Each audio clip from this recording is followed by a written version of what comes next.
आज की वीडियो में हम प्रश्नावली 3.2 के प्रश्न को हल करेंगे। इससे पूर्व वाले वीडियो में हमने प्रश्नावली 3.2 के प्रश्न क्रमांक 1 से 3 तक के प्रश्नों को हल कर चुके हैं। आज हम देखेंगे इसी में प्रश्न क्रमांक 4, ये इकाई 3 का जो घातांक वाला पाठ है उसी से है। तो प्रश्न क्रमांक 4 में दिया हुआ है, जो करनी दिया है उसको आरोही क्रम में व्यवस्थित करना है, जिसमें पहला दिया है वर्गमूल 81, दूसरा में दिया है घनमूल 64 और तीसरा दिया हुआ है 9वां मूल निकालना है इसका और दिया है 512। चलिए देखिए इसको आरोही क्रम में हम कैसे लिखेंगे। तो सबसे पहले देखिए संख्या को वर्गमूल 81, ये वर्गमूल है, यहाँ पे वर्गमूल का चिन्ह जो बस दिया है ये वर्गमूल है, यहाँ भी ये वर्गमूल है लेकिन इसके साथ में 3 लिखा है, इसका घनमूल हो गया। और यहाँ पे वर्गमूल करनी का चिन्ह है और इसमें इसके साथ में 9 लिखा है, इसका माने 9वां मूल निकालना है। तो देखिए 81 का वर्गमूल निकालेंगे, बहुत आसान है, आप जान चुके हैं। इसको 9 गुणा 9 लिख सकते हैं वर्ग के रूप में। तो वर्ग के रूप में हम इसको निकालेंगे तो करनी चिन्ह है जो हट जाएगा, केवल आ जाएगा इसका आंसर 9। उसी तरह से घनमूल 64 निकालेंगे, 64 का हम घनमूल निकालेंगे तो हम इसको इस तरह से तोड़ सकते हैं 4 गुणा 4 गुणा 4, इसको गुणा करेंगे तो 64 ही आएगा। 4 चौक 16, 16 चौक 64। और इसका घनमूल निकाले माने 3 संख्या की जोड़ी बनाएंगे, माने ये करनी चिन्ह है ये पूरा हट जाएगा, आंसर आ जाएगा केवल 4। उसी तरह से 512, इसका हमको 9वां मूल निकालना है। तो इसको आप अभाज्य गुणनखंड से निकाल के देखेंगे तो इसका आंसर आता है 2 गुणा 2 गुणा 2 गुणा 2, इस तरह से 9 बार 2 का गुणा आएगा। आप अभाज्य गुणनखंड निकाल के देख सकते हैं इस तरह से, ठीक है। अब इसका हम चूँकि 9 मूल निकालेंगे, 9वां मूल 9 संख्याओं का जोड़ी बनाएंगे तो केवल 1 2, ये इसका निकल गया।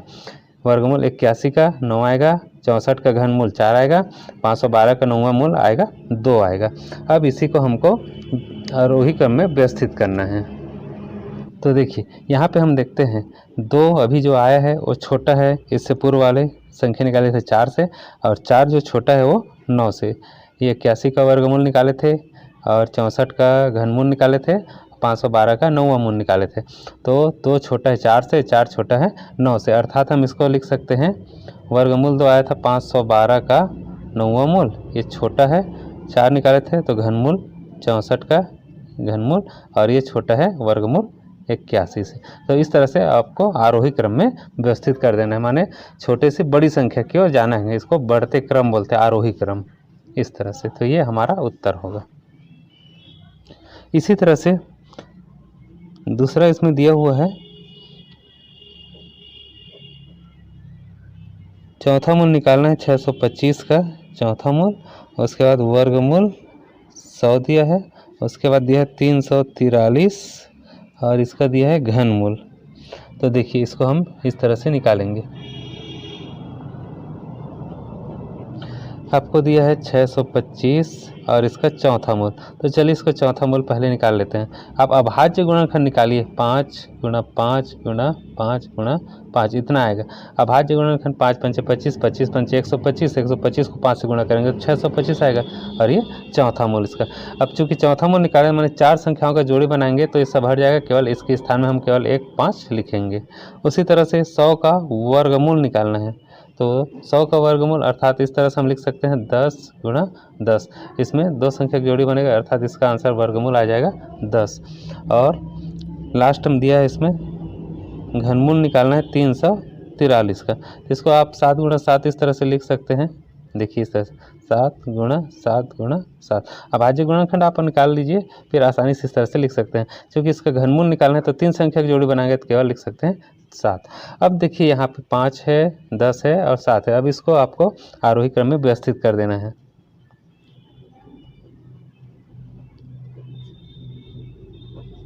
तो यहाँ लिख सकते हैं हम 5 छोटा है 7 से, 7 छोटा है 10 से, अर्थात हम इसको इस तरह से लिख सकते हैं 5, तो ये हो जाएगा चौथा मूल 625, ये छोटा है, लास्ट वाला जो घनमूल आया है 343 से, और ये वाला छोटा है वर्गमूल 100 से। ये आरोही क्रम में व्यवस्थित हो गया।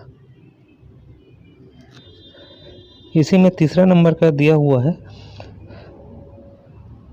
घनमूल 216, ये 216 का घनमूल है, उसके बाद 343 का पाँचवा मूल है, 343 का पाँचवा मूल है, और उसके बाद दिया हुआ है 64 का वर्गमूल इस तरह से।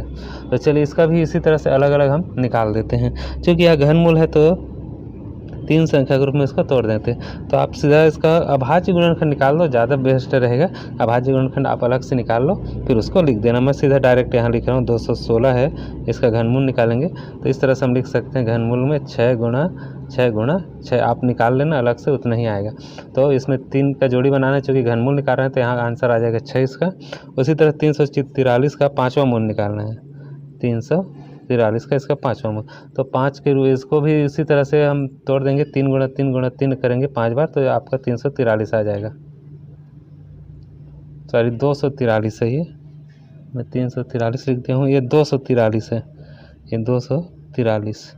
तो 3 गुणा 3 गुणा 3 गुणा 3 गुणा 3 इस तरह से इसका पाँचवा में निकालेंगे तो इसको गुणा करेंगे तो इतना ही आएगा। 3 तिया 9, 9 तिया 27, इस तरह से आप गुणा करते हुए आएंगे तो आपको 243 मिलेगा। क्योंकि पाँचवा मूल निकालना मैंने 5 संख्या का जोड़ी बना दीजिए, यहाँ पे आंसर आ जाएगा इसका 3। और 64 का तो आप पहले इससे पूर्व वाले में निकाल चुके हैं, 64 का वर्गमूल निकालना है तो मतलब ये हो जाएगा इस तरह से 8 गुणा 8। वर्गमूल निकालना है तो केवल 2 संख्या की जोड़ी बनेगा तो इसका आंसर आ जाएगा केवल 8। अब यहाँ से हम कंपेयर करते हैं, तुलना करते हैं। 3 छोटा है 6 से, 6 छोटा है 8 से, इस तरह से आरोही क्रम में। आरोही क्रम में देखिए यह है 3 छोटा है 6 से और 6 छोटा है 8 से। ऐसे हम इसको लिख सकते हैं,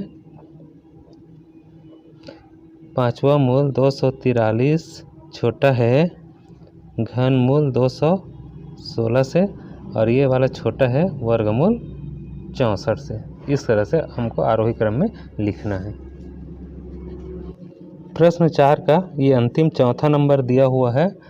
चौथा मूल 256 का चौथा मूल, उसके बाद है 128 का सातवां मूल, 128 का ये सातवां मूल, और लास्ट में दिया 1000 का घनमूल या तीसरा मूल बोल सकते हैं, 1000 का घनमूल इस तरह से। चलिए देखिए सेम ऐसे इसको भी हल करते हैं। सबसे पहले आप इसका अभाज्य गुणनखंड निकाल दीजिए। 256 है, इसका अभाज्य गुणनखंड निकालते हैं तो आप अलग से निकाल लेना। मैं डायरेक्ट यहाँ लिख रहा हूँ 256 को 4 बार गुणा के रूप में 4 के रूप में लिख सकते हैं इस तरह से। चौथा मूल है तो 4 गुणा 4 गुणा 4 गुणा 4। आप 4 को 4 बार इस तरह से गुणा करेंगे तो इसका आंसर आ जाएगा 256। अब चूँकि चौथा मूल निकालना है तो 4 का जोड़ी बनाएंगे तो वर्ग ये वाला और ये करनी चिन्ह है वो हट जाएगा, केवल इसका आंसर आ जाएगा 4। उसी तरह से 128 है, इसका हमको 128 का सातवां मूल निकालना है हमको, इसका सातवां मूल। तो अभाज्य गुणनखंड इस तरह से निकालेंगे ना तो 2 के 7 बार गुणा करेंगे तो 128 आएगा। तो इस तरह से इसको निकालेंगे सातवां मूल, माने 7 संख्याओं का यहाँ जोड़ी बनाएंगे तो यहाँ सब ये करनी चिन्ह वो हट जाएगा, यहाँ बचेगा केवल 2। और लास्ट में 1000 का घनमूल निकालेंगे, 1000 का घनमूल मतलब इस तरह से 10 को आप 3 बार गुणा कर दो इस तरह से। इसका घनमूल निकालेंगे तो 3 का जोड़ी बनाएंगे अर्थात केवल 10 लिखेंगे।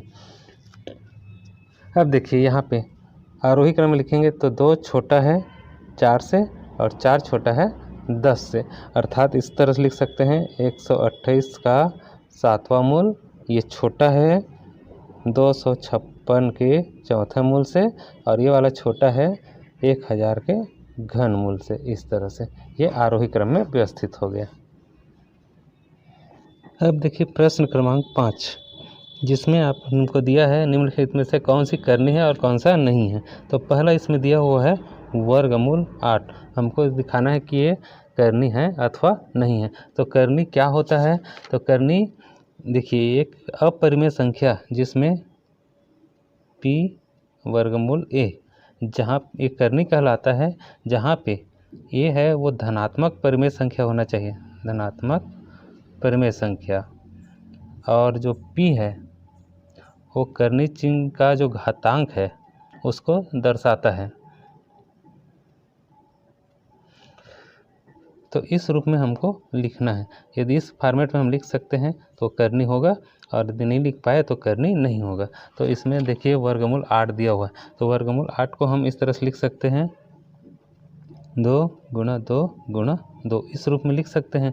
तो इसको हम लिख सकते हैं 2 का जोड़ी बनाएंगे तो वर्गमूल के साथ इस तरह से हम निकाल सकते हैं बाहर। तो इसको लिख सकते हैं 2 वर्गमूल 2। हम उस फॉर्मेट में लिख लिए, इस कारण से ये जो वर्गमूल 8 है वो करनी है। इसको लिख सकते हैं करनी है। देखिए हम इस फॉर्मेट में इसको लिख सकते हैं, इस कारण से करनी कहलाएगा। इसके बाद इसी में दिया हुआ है दूसरा नंबर घनमूल 64, इस तरह से दिया हुआ है, इसमें घनमूल लगा है। घनमूल 64 करनी है कि नहीं है इसको देखते हैं। तो देखिए इसको हम लिख सकते हैं इस तरह से 4 गुणा 4 गुणा 4, हम इस तरह से 3 बार गुणा के रूप में लिखते हैं। तो इसको देखिए हम इसमें इसको घनमूल निकालना है तो इसको हम बाहर निकाल सकते हैं। तो यहाँ इसका उत्तर आ जाएगा केवल 4, अर्थात हम इसको उस रूप में नहीं लिख पा रहे हैं, इस कारण से ये करनी नहीं है। हमको जो फॉर्मेट दिया हुआ था हम अभी बताए हैं कि इस फॉर्मेट में लिखें तभी वो करनी होगा अथवा नहीं होगा। हम उस फॉर्मेट में इसको नहीं लिख पा रहे, इस कारण से करनी नहीं है। तो घनमूल 64 है वो करनी नहीं होगा। तीसरा नंबर दिया हुआ है वर्गमूल 90। अब इसको हमको बताना है कि ये करनी है अथवा नहीं है। तो देखिए हम इसको इस तरह से लिख सकते हैं, वर्गमूल 90 है, इसको तोड़ दीजिए। यह हो सकता है 5 गुणा 9 गुणा 2, इस रूप में 9 दूनी 18 पंचे 90, इस तरह से। अब इसमें से देखिए हम इसको लिख सकते हैं 3 का वर्ग, हम इसको बाहर निकाल सकते हैं। 3 का वर्ग को वर्गमूल के साथ बाहर निकाल सकते हैं, या इस तरह से लिख सकते हैं इसको 5 में 2 का गुणा करेंगे 10, और इसको लिख सकते हैं 9 को 3 का वर्ग लिख सकते हैं, इस तरह से। तो वर्ग और वर्गमूल हटा सकते हैं, इसके स्थान में हम लिख सकते हैं 3 वर्गमूल 10। देखिए हम इस फॉर्मेट में लिख लिए, इस कारण से ये करनी है। जो हमको कंडीशन दिया है उसमें हम फॉलो कर रहे हैं, इस तरह से हम फॉर्मेट में लिख दिए, इस कारण से जो वर्गमूल 90 है वो करनी है। चौथा नंबर दिया हुआ है वर्गमूल 5 धन उसके अंदर में दिया वर्गमूल 2। देखिए यहाँ से हम कोई भी संख्या को बाहर नहीं निकाल सकते, क्योंकि ये अपरिमेय संख्या है, 5 भी और 2 भी। इस कारण से हम इसको किसी भी तरह से हल नहीं कर पाएंगे, इस कारण से ये करनी नहीं कहलाएगा, ये करनी नहीं है। इसमें हम कुछ भी नहीं कर सकते, सीधी बात है, इसको हम सॉल्व नहीं कर पाएंगे। और लास्ट में 5वां नंबर दिया हुआ है 5वां मूल 2 धन वर्गमूल 4। देखिए इसको हम सॉल्व करते हैं। इसको सॉल्व करेंगे तो इस तरह से लिख सकते हैं, 5वां मूल दिया हुआ है वर्गमूल 2 धन, देखिए 4 का वर्गमूल निकालेंगे तो हम इसको लिख सकते हैं 4 को 2 गुणा 2 लिख सकते हैं, ठीक है। तो ये हो जाएगा 5वां मूल, ये हो जाएगा 2 धन, इसको हम लिख सकते हैं वर्गमूल 2 का वर्ग और वर्गमूल हट जाएगा, तो यहाँ पे बच जाएगा 5वां मूल, ये हो जाएगा 2 धन, इसको निकाल लेंगे तो करनी चिन्ह हट जाएगा, 2 धन 2 हो जाएगा, अर्थात इसको हम लिख सकते हैं 5वां मूल, 2 में 2 जोड़ेंगे तो 4। देखिए हमको जो फॉर्मेट में चाहिए वो मिल गया, इस कारण से ये करनी है। यही हमको बताना था कौन सा करनी है और कौन सा करनी नहीं है। आपको इस फॉर्मेट में लिखना है, बस इस फॉर्मेट में होना चाहिए जहाँ पे ये परिमेय संख्या, ठीक है, इस तरह से धनात्मक परिमेय संख्या होना चाहिए।